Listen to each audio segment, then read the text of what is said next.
ഈ ദിക്റുകൾ നിങ്ങൾക്ക് പറയാൻ കഴിയുമോ? ഈ ദിക്റുകൾ പറഞ്ഞാൽ അല്ലാഹുവേ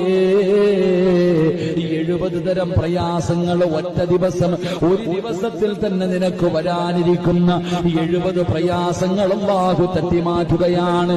അപകടങ്ങൾ തട്ടിമാറ്റുകയാണ്, ദുരന്തങ്ങൾ തട്ടിമാറ്റുകയാണ്.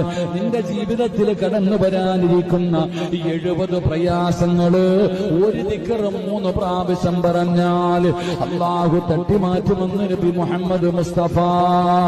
ഈ പറയുന്ന ദിക്ർ നിങ്ങൾ ആരെങ്കിലും സുബഹി നമസ്കാരം കഴിഞ്ഞിട്ട് 3 പ്രാവശ്യം പറഞ്ഞാൽ 70 തരം പരീക്ഷണങ്ങളിൽ നിന്ന് അല്ലാഹു അവനെ രക്ഷപ്പെടുത്തുമെന്ന് നബിഗിന റസൂലുള്ളാഹി സ്വല്ലല്ലാഹി അലൈഹി വസല്ലം.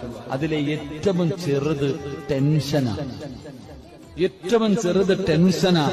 70ഓളം അൽഹംദുലില്ലാ എന്റെ പ്രിയപ്പെട്ടവരെ 70 തരം പ്രയാസങ്ങൾ